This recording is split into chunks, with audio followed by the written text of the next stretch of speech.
Lachit Borphukan police একাডেমীত অনুষ্ঠিত অসম বন সুৰক্ষা বাহিনীৰ নৱনিযুক্ত কনিষ্টবল জোৱানসকলৰ এই পাছিং আউট পেৰেডত উপস্থিত থাকিবলৈ পাই আমি সকলোৱে অত্যন্ত সুখ আৰু আনন্দ আমি অনুভৱ কৰিছোঁ।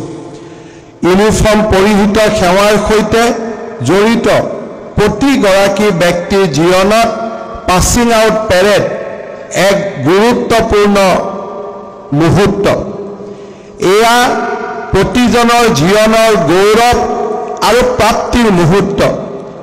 জীৱনৰ ভৱিষ্যতৰ প্ৰতিটো দিনতে আমি এই পাছিং আউট পেৰেডৰ সোণোৱালী ক্ষণসমূহ আমি ৰোমন্থন কৰোঁ আৰু আজি গ্ৰহণ কৰা শপত বাক্যই আমাৰ কৰ্মময় জীৱনৰ প্ৰতিটো ক্ষণ আৰু প্ৰতিটো মুহূৰ্তক প্ৰেৰণা আৰু সাহস যোগাই যাব। কঠোৰ পৰিশ্ৰম আৰু নিষ্ঠাৰ স্বীকৃতি ৰূপে আজি যিসকলে পুৰস্কাৰ বিজয় কৰিবলৈ সক্ষম হ'ল তেখেতসকলকো মই অভিনন্দন জনাইছোঁ। পাছিং আউট পেৰেড চাবলৈ আজি আমাৰ নৱনিযুক্ত কনিষ্টবল জোৱানসকলৰ গৌৰৱী পিতৃ মাতৃ আৰু পৰিয়ালৰ নিকটতম আত্মীয়সকল উপস্থিত আছে। মই লাচিত বৰফুকন পুলিচ একাডেমী তেখেতসকলকো আদৰণি জনাইছোঁ আৰু তেখেতসকলৰ সন্তানৰ জীৱনৰ এই গুৰুত্বপূৰ্ণ মুহূৰ্তত আমি সকলোৱে আমি অনুভৱ কৰা বিৰল আনন্দৰ বাবে তেখেতসকলকো ধন্যবাদ আৰু কৃতজ্ঞতা জনাইছোঁ। আজি অসম বন সুৰক্ষা বাহিনীৰ 940 গৰাকী নৱনিযুক্ত কনিষ্টবল জোৱানে এই পাছিং আউট পেৰেডত অংশগ্ৰহণ কৰিছে। এই পাছিং আউট পেৰেডত অংশগ্ৰহণ কৰা কনিষ্টবল জোৱানসকলে আহিবলগীয়া প্ৰত্যাহ্বানৰ সৈতে উপযুক্তভাৱে আৰু সফলতাৰে যুঁজ দিবলৈ তেখেতসকলক পেছাদাৰী শাৰীৰিক আৰু মানসিক ৰূপে পৰ্যাপ্ত ৰূপত গঢ়ি তোলা হৈছে। পাছিং আউট পেৰেডত তেখেতসকলে দেখুওৱা সুন্দৰ মাৰ্চপাষ্ট আৰু তেখেতসকলৰ শৰীৰ আৰু মানসিক সন্তুলনে এই প্ৰশিক্ষণৰ সময়ছোৱাত তেখেতসকলে লাভ কৰা অভিজ্ঞতা আৰু সফলতাক অত্যন্ত সুন্দৰভাৱে প্ৰতিফলিত কৰিছে। এই জোৱানসকলক অসম পুলিচ বেটেলিয়নৰ বৰহমপুৰ লামডিং দৌলাখাল অভয়াপুৰী ডাকুৰ আৰু লীলাবাৰীত প্ৰাৰম্ভিক প্ৰশিক্ষণ দিয়া হৈছিল আৰু শেষলৈ লাচিত বৰফুকন পুলিচ একাডেমীক তেখেতসকলক সমন্বিতভাৱে প্ৰশিক্ষণ দিয়া হৈছিল। এই প্ৰশিক্ষণ কাৰ্যৰ সৈতে জড়িত মই অসম পুলিচ বেটেলিয়নৰ বিষয়া আৰু জোৱানসকলক অভিনন্দন জনাইছোঁ।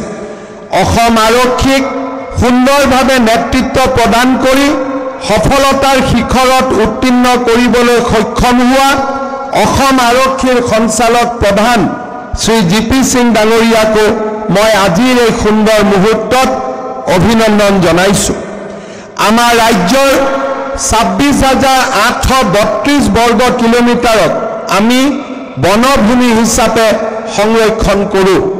আমাৰ ৰাজ্যৰ সৰ্বমুঠ ভৌগোলিক ক্ষেত্ৰফলৰ 34.21%। বনাঞ্চলৰ উপৰিও 7খন ৰাষ্ট্ৰীয় উদ্যান আৰু 17খন ৱাইল্ড লাইফ চেঞ্চুৰীৰে অসমৰ বনাঞ্চল বন্যপ্ৰাণী আৰু জৈৱ বৈচিত্ৰ্যৰ এক ভৰপূৰ অপৰিসীম প্ৰাকৃতিক সম্পদেৰে পৰিপূৰ্ণ। এই সম্পদৰাজিক চোৰাং চিকাৰী আৰু বন ধ্বংসকাৰীৰ পৰা সুৰক্ষা কৰিবলৈ আমাক পৰ্যাপ্ত বন সুৰক্ষা বাহিনীৰ প্ৰয়োজন। 1984 চনত প্ৰথম অসমত অসম বন সুৰক্ষা বাহিনী গঠন কৰা হৈছিল। দ্বিতীয় বন সুৰক্ষা বাহিনী 2009 চনত গঠন কৰা হৈছিল আৰু আমাৰ চৰকাৰৰ কাৰ্যকালত আমি এইবাৰ তৃতীয় বন সুৰক্ষা বাহিনী গঠন কৰিবলৈ সক্ষম হৈছোঁ। আমাৰ অসমৰ বনাঞ্চলসমূহ অত্যন্ত বেছিকৈ আন্তঃৰাজ্যিক সীমাত অৱস্থিত। অৰুণাচল, মেঘালয়, মিজোৰাম, নাগালেণ্ড এই আন্তঃৰাজ্যিক সীমান্তত আৰু আমাৰ স্পৰ্শকাতৰ অঞ্চলসমূহত আমাৰ বনভূমিসমূহে বিৰাজ কৰে। ওচৰ চুবুৰীয়া ৰাজ্যৰ লগত থকা সীমা সমস্যা আৰু এই সীমা সমস্যাৰ আলম লৈ বন সম্পদ ধ্বংসৰ বাবে সদায় আগ্ৰহী হৈ থকা এছাম লোকৰ বিৰুদ্ধে আমাৰ বন সুৰক্ষা বাহিনীৰ জোৱানসকল এক নিষ্ঠাবান প্ৰহৰীৰ দৰে কাম কৰিব লাগিব।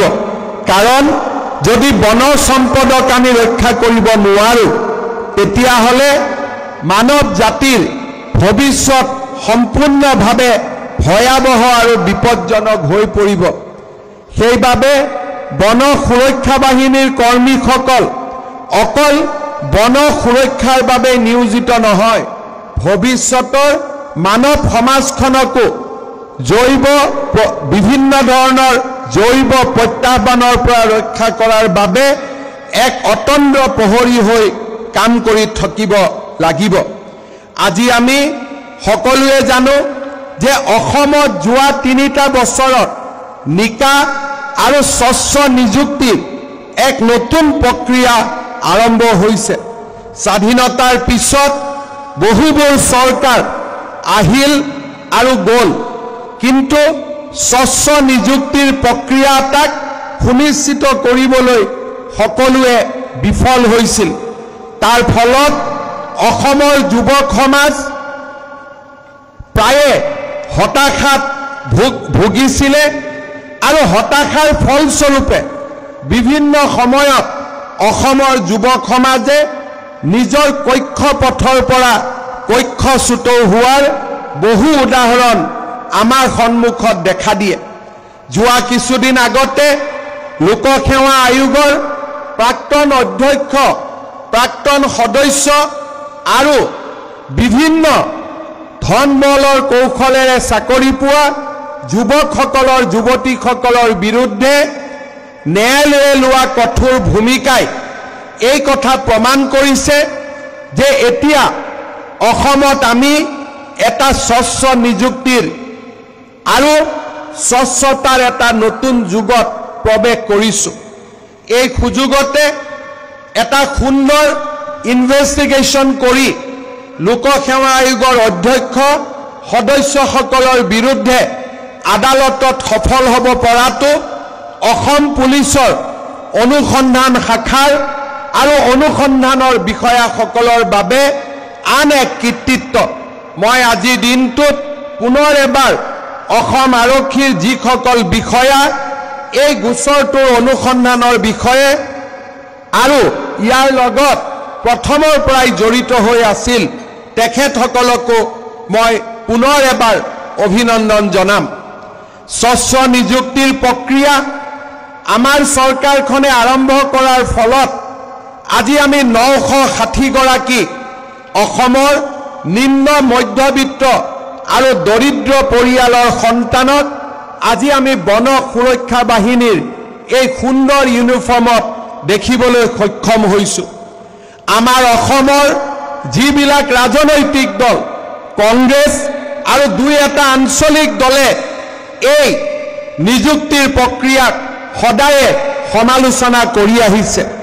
মই আজিৰ দিনটোত তেখেতসকলক আহ্বান জনাম যে ৰাজনীতিৰ পৰা অলপ দূৰলৈ গৈ আজিৰ দিনটোত আপোনালোকে এই গৌৰৱী ইউনিফৰ্মৰ জোৱানসকলক আৰু তেওঁলোকৰ পিতৃ মাতৃসকলক এখন্তেক দেখা দিয়ক, এখন্তেক কথা পাতক আৰু আপোনালোকে অনুভৱ কৰিব যে কেনেকৈ আপোনালোকৰ দিনত লাখ টকাৰ দুৰ্নীতি নকৰাকৈ চাকৰি আশাও কৰিব নোৱাৰা সেইখন সমাজৰ বিপৰীতে আজি কেনেকৈ আশা আৰু আকাংক্ষাৰে উদ্ভাসিত অসমৰ এটা নতুন যুৱচামৰ যোৱা 3টা বছৰত আবিৰ্ভাৱ হোৱা আমি দেখা পাইছোঁ। আজি এই দুখীয়া দেউতাক মাকসকলৰ লগত কথা পাতিলে গম পাব যে কাৰো লগত ৰাজনৈতিক সম্পৰ্ক নাই, কোনো এজনে কতো এটা টকাও দিবলগীয়া হোৱা নাই। মই গৌৰৱ অনুভৱ কৰোঁ যে গোপীনাথ বৰদলৈ, বিষ্ণুৰাম মেধিৰ সেই কাৰ্যকালবিলাকৰ কথা যদি আমি আঁতৰাই দিওঁ, সমসাময়িক অসমত এটা টকাও ঘোষ নিদিয়াকৈ চাকৰি দিয়াৰ বিৰল কৃতিত্ব আৰু প্ৰাপ্তি এইখন চৰকাৰৰ, আৰু এইখন চৰকাৰৰ এই প্ৰয়াসত অসমৰ ভৱিষ্যতে সদায় যুগে যুগে প্ৰশংসা কৰি যাব। আজি যিসকল ব্যক্তিয়ে অসমৰ সুৰক্ষাৰ কথা কয়, অসমৰ ভৱিষ্যতৰ কথা কয়, তেওঁলোকক মই এটাই কথা কম যে লাখ লাখ কোটি কোটি টকালৈ চাকৰিৰ দুৰ্নীতি কৰা ব্যক্তিসকলে নতুন অসম কেতিয়াও নিৰ্মাণ কৰিব নোৱাৰে।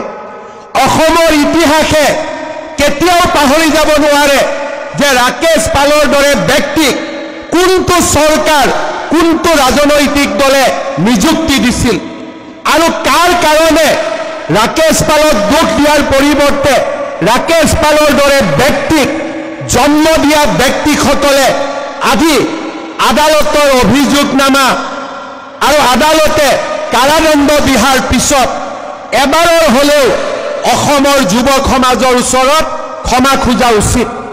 তেওঁলোকে ৰাকেশ পাল আৰু সেই ধৰণৰ সদস্যসকলক নিযুক্তি দিয়াৰ বাবে অসমৰ এটা প্ৰজন্মই চাকৰিৰ পৰা বঞ্চিত হ'বলগীয়া হ'ল।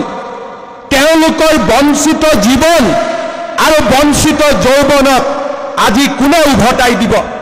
যিসকলে এই ধৰণে ৰাজনীতি কৰিলে, যিসকলৰ দিনত লোকসেৱা আয়োগ, অসম পুলিচৰ নিযুক্তিত কলংক আৰু কলুষিত হৈছিল, তেওঁলোকে এবাৰৰ বাবেও অসমৰ যুৱ সমাজৰ আগত ক্ষমা খোজা উচিত। আজি আমাৰ সন্মুখত বন সুৰক্ষা বাহিনী দেখিছোঁ। এই বন সুৰক্ষা বাহিনীত অসমৰ জাতি আৰু জনগোষ্ঠীৰ প্ৰতিফলনো আমি দেখা পাম। অকল স্বচ্ছ নিযুক্তিয়ে নহয়, এই নিযুক্তিক যদি আমি আৰু ভিতৰলৈ গৈ চাওঁ, অসমৰ প্ৰতিটো অঞ্চল, প্ৰতিটো জাতি আৰু প্ৰতিটো ধৰ্মৰ আমি ইয়াত এক সমাহিত স্বৰূপ দেখা পাম। কিন্তু অসম আৰক্ষী আৰু অসম ফৰেষ্টত 2001 চনৰ পৰা 2014 চনলৈ যি নিযুক্তি হৈছিল, সেই নিযুক্তিত আমি এটা বিশেষ সম্প্ৰদায়ৰ প্ৰাদুৰ্ভাৱ দেখা পাইছিলোঁ। 30%, 35% যুৱক যুৱতী এটা বিশেষ সম্প্ৰদায়ৰ লোকৰ বাবে মুকলি কৰি দিয়া হৈছিল। কিন্তু তাৰ বিপৰীতে আজিৰ এই বন সুৰক্ষা বাহিনীৰ এই নতুন বেটেলিয়নত আমি হিন্দুও দেখা পাম, মুছলমানো দেখা পাম, খ্ৰীষ্টিয়ানো দেখা পাম, প্ৰতিটো জাতিৰ জনজাতিৰ লোক দেখা পাম। এখন বৃহত্তৰ অসমৰ আমি প্ৰতিবিম্ব ইয়াতে দেখা পাম। অসমৰ ভৱিষ্যতৰ সুৰক্ষা, বন সম্পদৰ সুৰক্ষা আৰু স্বচ্ছ আৰু নিকা নিযুক্তিৰ এই নতুন দিগন্ত আজি আমি আৰম্ভ কৰিবলৈ পাই অসমৰ জাতি, মাটি আৰু ভেটি সুৰক্ষা কৰাৰ দিশত আৰু এক প্ৰচণ্ড অগ্ৰগামী খোজ আমি পেলাবলৈ সক্ষম হৈছোঁ। বৰ্তমানো অসম আৰক্ষীৰ নতুন নিযুক্তি প্ৰক্ৰিয়া আৰম্ভ হৈছে। ৰাতিপুৱা যদি আমি টোপনিৰ পৰা উঠো, 4টাৰ পৰা 7টা বজালৈ গাঁৱে ভূঞে খেলপথাৰসমূহত ডেকা ল'ৰাসকলক দৌৰি থকা দেখা পাম। কাৰো মনত চিন্তা নাই যে কাৰোবাক টকা দিব লাগিব, কাৰো মনত চিন্তা নাই যে কাৰোবাক পইচা দিব লাগিব, মাত্ৰ ভাল কৰি দৌৰিব লাগিব, ভাল কৰি পৰীক্ষা দিব লাগিব। আমাৰ ভৱিষ্যত আমি নিজে অংকন কৰিম। আমাৰ ভৱিষ্যত টকা পইচাই অংকন নকৰে, আমাৰ ভৱিষ্যত আমি নিজে অংকন কৰিম।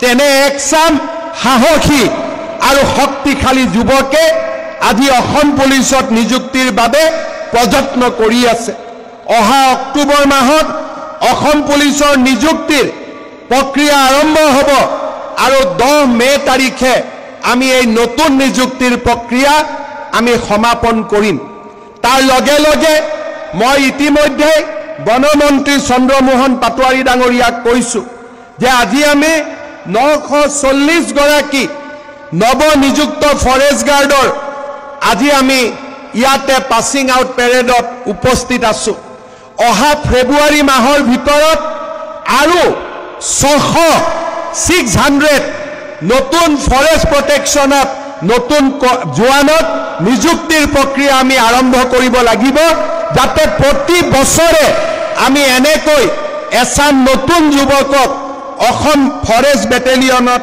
আমি আদৰণি জনাব পাৰো আজি আমি লাচিত বৰফুকন পুলিচ একাডেমীত উপস্থিত আছো দেৰগাঁৱৰ অসম আৰক্ষীৰ এই প্ৰশিক্ষণ কেন্দ্ৰক আমি অসমৰ যুগনায়ক শৌৰ্য বীৰ্য সাহসৰ প্ৰতীক লাচিত বৰফুকনৰ নামত উৎসৰ্গা কৰিছিলো ইয়াৰ নৱনিৰ্মিত ভৱন ইতিমধ্যে আমি নিৰ্মাণ সম্পূৰ্ণ কৰিছো অক্টোবৰ মাহত আমি ইয়াৰ শুভ উদ্বোধন কৰিম কিন্তু এই নতুন একাডেমীৰ শুভ উদ্বোধন হোৱাৰ আগতে এই প্ৰশিক্ষণ শিবিৰলৈ আমাৰ ভাৰতবৰ্ষৰ বিভিন্ন ৰাজ্যৰ পৰা আৰক্ষীৰ জোৱানসকল আহিবলৈ আৰম্ভ কৰিছে এক উন্নত কৌশল আৰু উন্নত প্ৰশিক্ষণ দিয়াৰ বাবে আজি দেৰগাঁও পুলিচ একাডেমীও আগবাঢ়ি যাবলৈ সক্ষম হৈছে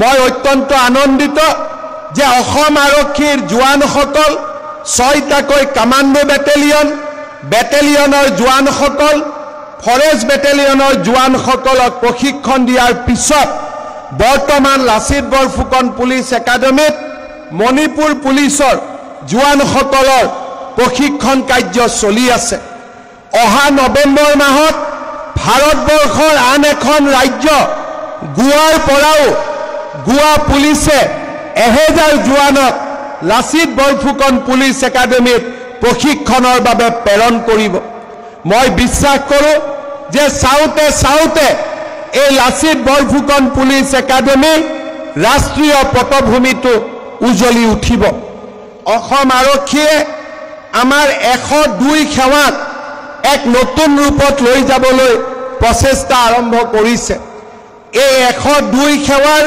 যি কন্ট্ৰোল আৰু কমাণ্ড ষ্ট্ৰাকচাৰ হ'ব এই কন্ট্ৰোল আৰু কমাণ্ড ষ্ট্ৰাকচাৰো আমি দেৰগাঁৱতে এই পুলিচ একাডেমীতে স্থাপন কৰিবলৈ সিদ্ধান্ত লৈছো আৰু এক প্ৰকাৰ এই দেৰগাঁৱৰ পৰাই অসমৰ গোটেই চুকে কোণে আইন শৃংখলাৰ কামত নিয়োজিত 102 সেৱাৰ বাহনবোৰক আৰু ইয়াৰ লগত জড়িত মানৱ সম্পদসমূহক নিয়ন্ত্ৰণ কৰা হ'ব অৰ্থাৎ চাওঁতে লাচিত বৰফুকন পুলিচ একাডেমী এক ৰাষ্ট্ৰীয় স্তৰলৈ আমি লৈ যাবলৈ সক্ষম হ'ম লাচিত বৰফুকনৰ গৌৰৱময় গাথা আৰু অসম পুলিচৰ সাহসী আৰু ব্যক্তিগত ক্ষমতা প্ৰফেশ্যনেলিজমক এই লাচিত বৰফুকন আৰক্ষী প্ৰশিক্ষণ মহাবিদ্যালয়ে আজি প্ৰতিনিধিত্ব কৰিছে পুনৰ এবাৰ